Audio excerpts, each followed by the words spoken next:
ka-partner, pupulin ko lang kayo, biglan lahat natin yung press con sa Davao City.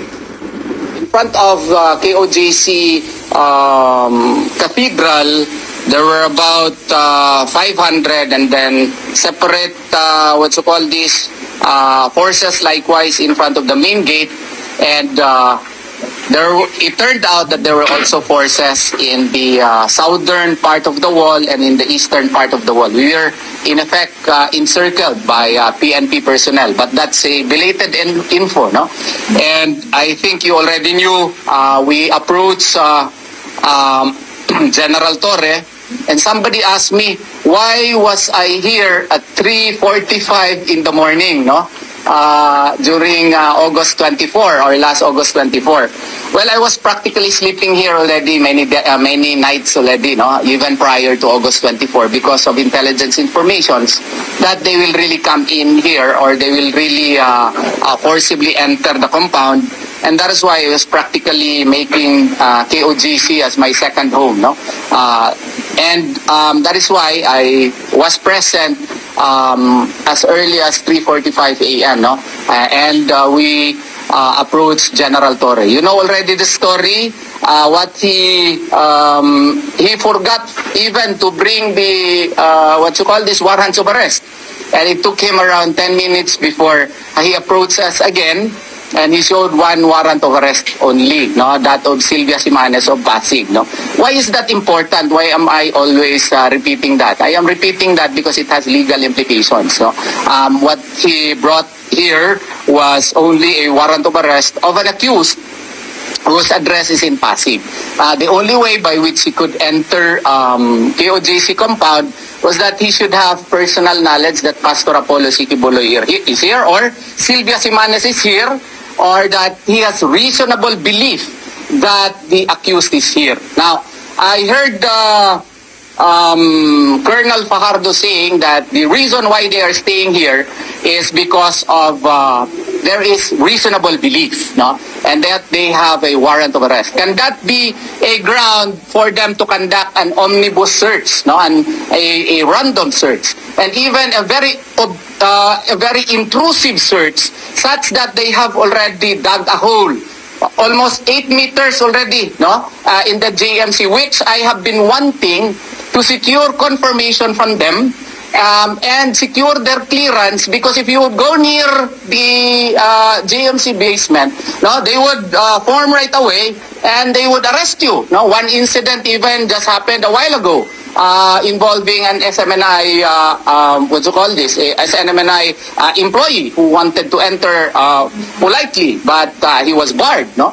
And a number of times, no, we also tried to secure clearance, but no clearance was given. So I had to post the pictures of the hole in my Facebook, because I have no other alternative. I sent them demand letters, formal demand letters, no, but no reply. So, can reasonable belief be a ground to conduct a random and very intrusive search? The answer to that is no. Why? Because reasonable belief appertains to such facts and circumstances as would lead a reasonable man to believe, in this case, a police, that accused Pastor Apollo Sikibuloy, or in that case, Sylvia Simanes, is here. No? It does not include the right to conduct a search. Why is that? Because if you are armed only an arrest warrant, okay, that is not a license for you to conduct a search. In People versus Nuevas, there must be an arrest first before you can conduct a search incidental to a lawful arrest. The process cannot be reversed. That is our rule, okay? So kumbaga, kung may arrest warrant ka, kailangan nakita mo yung accused pumasok dun sa building. At of course, papasukin mo rin yung building, and then magpaalam ka, announce your authority. Ako po, si General Nicolas Torres. Sino ba ang may-ari nito? Meron po akong warrant of arrest, ipakita ko po sa inyo, no? Kung gusto niyo yung kopya, bigyan ko kayo. Ganun po ang ating proseso eh. Pwede ba papasukin mo ako? O di, kung kasi ang administrator dito, si former President Rodrigo Duterte, tinawagan niya, Presidente, pwede ba kami makapasok? No? And secure that consent Kung ayaw, no, nakita mo siya, papasukin mo. Okay? Or reasonable belief na, uy, may ano talaga, meron talaga kami iwan information na nandun. Saan doon? Eh, doon sa isang kwarto doon, sa likod ng, what you call this, sa likod ng JMC, malapit dyan. Adi, pasukin mo doon, specific. Kung wala doon, hindi ka authorized ng ating batas na mag-conduct ng intrusive search. No? Ang ginawa from day one, no? They have been conducting an intrusive search. Maski saan na lang ilang beses na. Kagabi nga, may commotion pa. Kasi yung mga pulis pumunta doon sa may Bible school na quarters, private quarters ng mga babaeng workers. Ilang oras sila doon. I had to call Colonel Marantan. Sabi ko, Colonel, ano na ba ito? Akala ko sigurado kayo sa heartbeats ninyo na nandyan sa JMC basement. Bakit ayaw na mag-alis yung mga pulis doon sa may Bible school at ilang oras na sila doon at ayaw mag-alis? No? Kung ganon, wala pala kayong, what you call this, probable cause talaga kung saan siya. Bakit kayo nandyan sa Bible school? Nandun na ba yung heartbeats? So he had to call, no? He had to call. Mas madali pa lang kausap si Colonel Marantan, no? It turned out that mas reasonable siya kausap, no? And I respect him, no? So far sa aming interaction. But anyway, ang nangyayari kasi ngayon, ako pang sinalance pala ni General Nicolas Torre, no? To prove my allegations. Baka nakakalimutan ni General Torre lang at saka yung mga abogado niya, hindi siya na-advisean. The evidence withheld. When you withhold evidence, I have been trying, you know that. I think 3 days ago, I issued a challenge to you. Sama tayo. Kuha tayo ng clearance. Nagalit pa nga yung iba ninyo. Bakit kami ang pinapakuha ninyo ng clearance? Kasi may issue noon sa One News, di ba? And I learned later na kinote lang pala nila yung Philippine Star, no? And sabi ko, sige, tayo ang magkuha ng clearance. Walang reply hanggang ngayon. Kaya nga, kung gusto ninyo, sama tayo later na pasok tayo na doon sa isa man sa atin o magtawag sa atin or kami ni General Torre na lang, no? Kami ni General Torre, sabihin nyo 4 o'clock in the afternoon, magkita kami dito, sama kami doon dalawa, no? At kung papayag siya na nandyan yung media, okay ako, no? Challenge accepted na puntahan namin doon para ma-verify namin kung nandyan ba talaga yung what you call this, hukay na yan. Kasi we have really grounds to believe na nandyan yan kasi what you call this, ang nangyari kasi may mga kaibigan din tayo na may mga mababait na puso maski sa mga pulis, no? Na nagbibigay sa atin ng info, ayaw lang nila mag-reveal ng kanilang identities for reasons which I do not anymore have to reveal to you, no? Sana naman hindi niyo ako, sino yun? Hindi naman po pwede kasi ma-compromise natin yung safety po nila, no? So, challenge accepted, General Nicolas Torre. I know you issued a challenge to me, no? But you may have forgotten that evidence withheld is in effect an acceptance of a fact, no? Ang ibig sabihin niya noon, rules on evidence, pag palagi naming hinihingi na makaroon kami ng confirmation, ayaw niyong ibibigay, may presumption of law na totoo yun, no? Yan po ang nasa batas natin. Pwede ako magkamali, pero yan po, okay? Lang natin para maintindihan talaga ng mga tao, no? And then, yan kasi nakita namin doon sa latest picture na mga 8 meters na. So, baka nakarating na doon sa footing ng aming eskwelahan. So, this endangers already the structural stability, no? So, if you will, akala ko ba may dyan, may, what you call this, merong tunnel dyan. Grabe naman, 8 meters na. Wala pa kayong nakita, no? And we have intelligence operations na yung yung high-tech device nila, sinerch na nila ito before. Of course, the police is mandated to conduct casing operations, CASING, no? That is required under PNP operational procedures. Hindi ka basta-basta gawain yan. At nakita nila wala naman talagang tunnel. Kaya nga, sana, ginagawa lang siguro talaga ito, parang nakukonfirm namin yung reports, in order to justify their illegal stay here, no? Because if you are only armed with a warrant of arrest nga, you could not conduct a search, okay? Because a search can only be justified if you have a search warrant. Kasi kung maniniwala tayo kay Colonel Fajardo that they conduct an intrusive search simply because they have a warrant of arrest, then you are empowering a warrant of arrest more than a search warrant. You are giving more power to a warrant of arrest whose principal duty is to arrest a particular person than a search warrant whose principal duty is to search. Right? Because in a search warrant, there is a mandate of specificity. And what is the mandate of specificity? You must be specific insofar as the place to be searched and the persons or things to be seized. Any law student would know that. May ano pa nga, meron pa nga what you call this, sketch dito po, dito sa ano sa particular place po na ito, okay? Saka pagpasok mo under Rule 126, Section 8, kailangan may witnesses, dalawa. Eh dito, arrest warrant lang, walang witnesses. Ilang beses na ako, nagpadala na nga ako ng sulat, no? Walang witnesses at saka walang what you call this, hindi kami binibigyan ng access, no? And then ngayong umaga, no, ang nangyari ay kahapon, no?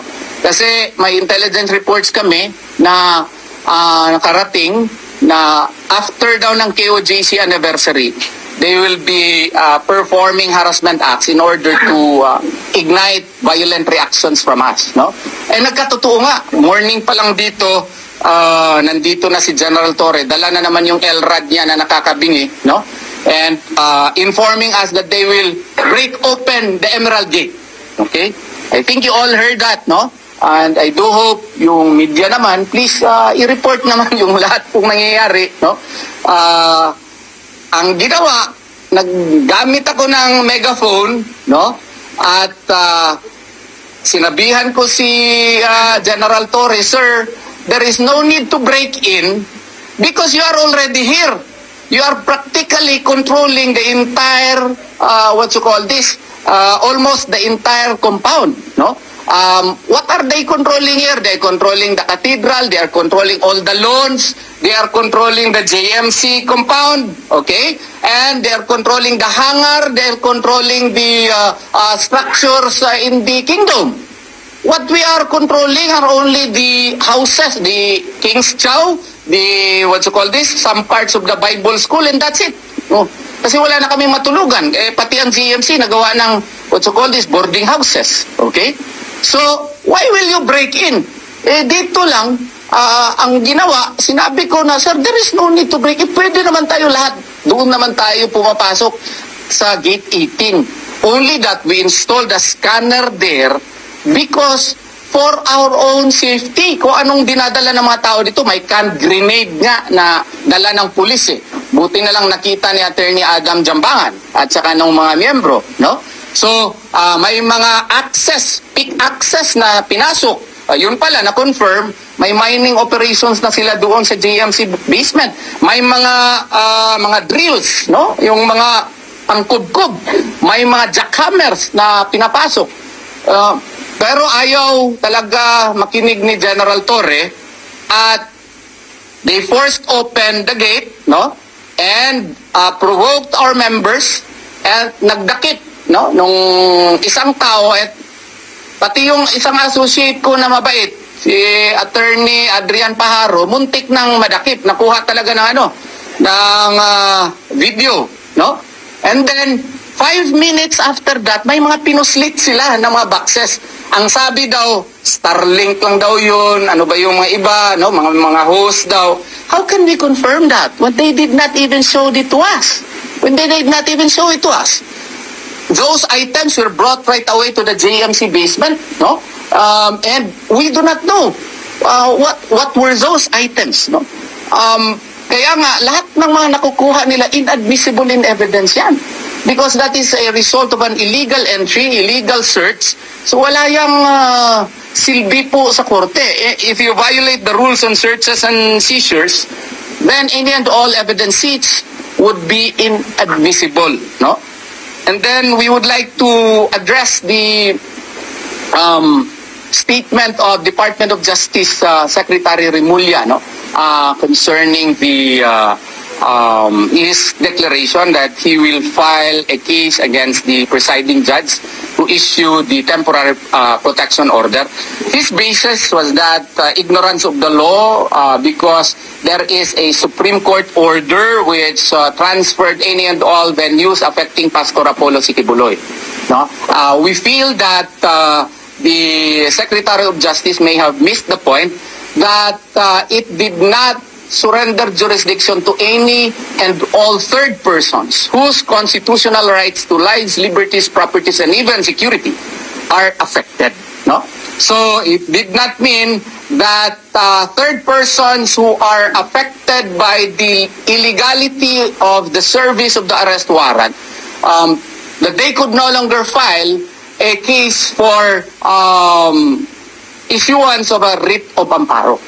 Note that the writ of amparo was copied from Mexico, no, and from South American countries. And this was done in order to protect the citizens from the excesses of the government or the state. So they must have a writ, no? And in our jurisdiction, that is in accordance with the expanded concept of certiorari jurisdiction, the power of the court to issue writs in cases of grave abuse of discretion amounting to lack or excess of jurisdiction. This actually is the expanded concept of certiorari, which grants the judiciary to look into the acts of the executive department as to whether or not their acts are still in accordance with the law, because any excesses deserve to be corrected. And in so doing, the Philippines likewise make it institutional, or have made it institutional, to allow third persons, or to allow ordinary persons to apply for this writ of amparo as their shield, protection from the mighty power of the state in cases of abuses. That is actually the rationale behind the writ of amparo. So in this case, if you read the rules and regulations of the writ of amparo, it clearly states that any act or omission that violates the right to life, liberties, and properties of persons, can be filed in the place where it is committed. And where is the place where it is committed? In Davao City. So therefore, the RTC of Davao City has jurisdiction. Because if we believe Secretary Remulla, would you like any Tom, Dick, or Harry who would be affected by the illegality of the service of warrant to go to Manila, to the Supreme Court, or to go to Cagayan de Oro just for them to be able to have judicial relief? The entire reason why we have a writ of amparo is to provide fast and inexpensive remedy. And that is why when you file a petition for writ of amparo, there is no filing fee. And the evidence required is only substantial evidence, not even, not even clear and convincing evidence, and not even preponderance of evidence. Substantial evidence, that evidence which would lead a reasonable man to believe that a violation may have happened, no? So, that is the entire reason why we filed the writ of amparo, because you can secure a remedy right away, no? So, and besides, the change of venue affected only to cases affecting Pastor Apollo Sikibuloy. It did not include third persons, no? So clearly, DOJ Secretary Remulla may have been fed with wrong information. And besides, this act of his, I would subscribe to the idea of former IBP Governor Cesar Europa, Jik we call him, that this sends a chilling effect on the judiciary, because this sends a wrong signal that if you issue an order which would be contrary to the policies or to the actions being made by the executive department, then they would be threatened. And indeed, I subscribe to his view that this would have a chilling effect upon the judiciary. No? And then we request, no? The KOJC is a religious organization. They also have their own practices unique to the religious organization. This week, yesterday was the beginning of their anniversary. And they usually conduct a week-long activities, no, to actually pray to the Lord Almighty and give thanksgiving, no, in connection with the Passover. So they have activities day and night, no. In the KOJC anniversary nga, no, the PNP even gave you good sound bites that they were, responsible in giving a peaceful anniversary, etc., etc. I posted on Facebook that that is a media stunt. Why? Because they did not tell you that we actually negotiated with the PNP through General Nicolas Torre. No, I brought with me the executive pastor, the executive head, no, Marlon Acobo, and I requested, we agreed to meet in Acacia Hotel two days ago, prior to September 1 ba yun? Kailan yun? Basta before nung anniversary. And I requested him, sir, my first request is, it is within the religious rights of the KOJC to celebrate their anniversary. Can we please, can you use this as a reason for you to leave the premises? Anyway, you have been here for many days. Found him. Tsaka yan, definitely, hindi ako ma-agree.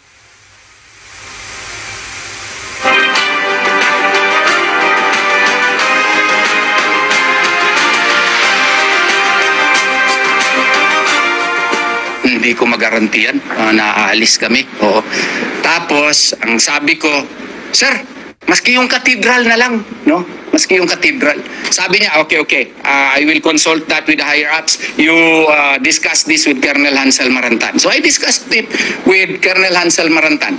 And sabi niya, itong pag-alis sa katedral, mahirap ito. Give me two other alternatives. Wala akong magawa, sir. Ang cathedral kasi ang very importante. Kasi that is the seat of their worship, as worship activities, no? And wala akong magawa kasi I have to consult the higher up, sabi niya. So sabi ko, wala naman kayo ibang lugar. Dito sa harap, walang pulis, or doon sa harap ng Kingdom. Pero napakainit yun, sir. Whole day kasi yung activities. How can we have activities in the, in the morning, noontime, and in the afternoon? It's very hot, especially in the Kingdom where it is cemented. So wala akong magawa, i-relay ko lang. Hindi nag-text siya sa akin, I'm very sorry. Number 3 is the one granted. Granted daw. Kaya doon kami, no? Hindi nila sinabi yan na nag-request talaga kami earnestly. Maski one day lang sana, wala na sila dito lang sa labas sila, or ipagamit sa amin yung cathedral. No? Nag-request pa nga ako mga noon time prior to the celebration na kung pwede makapasok yung aming IT kasi pinutol yung aming internet.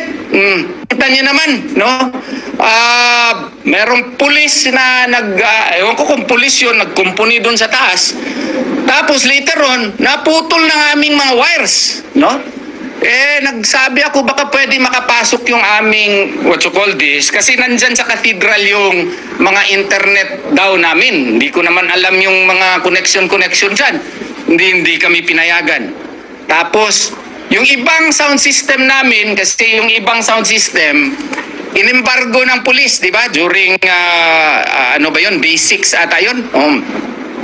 Pwede ba, papasok lang maski 4 na tao, kaya para kunin lang yung ibang mga sound system, no? Hindi rin pinayagan. Inko, sir, ganito na lang. Wala kaming lead lights, wala kaming sound system na kompleto na. We have to rent outside. At saka yung lighting system namin, pwede ba ipapasok? Oh, in fairness to Colonel Maranta, naghintay talaga siya hanggang 9 o'clock dun sa gate 18 para makapasok yung aming lead lights, no? Makapasok yung hiniram namin na sound system at saka makapasok yung ibang gamit, no? Pero yung mini stage namin, nagpag-alis na niya, hindi nakapasok kasi wala na siya, iba na yung pulis na nandun. But we had to find ways at natuloy pa rin yung aming celebration, not because the PNP are here, but because of the resilience and the faith of the KOJC members. Kasi kung wala naman sila, mas masaya talaga ang celebration noong KOJC anniversary dito. Mahirap ka na mag-move sa kadami ng tao. Kadami ng tao dito, no? Kasi worldwide yan. But the PNP succeeded in scaring majority of the members of KOJC. And that is why maliit lang ang nakakapasok, mga taga Davao lang, no? At iba pa natatakot dahil sa ongoing siege po ngayon.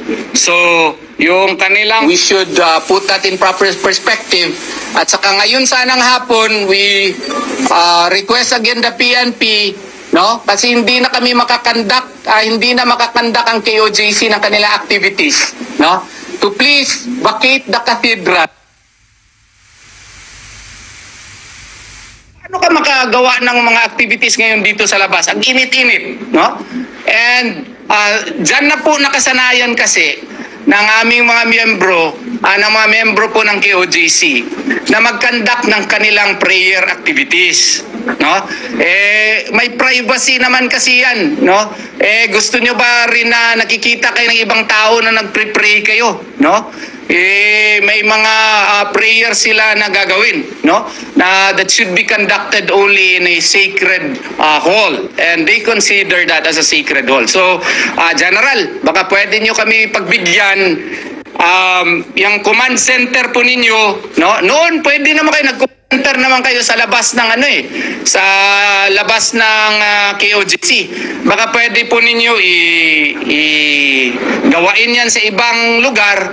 Wag lang po sa cathedral kasi hindi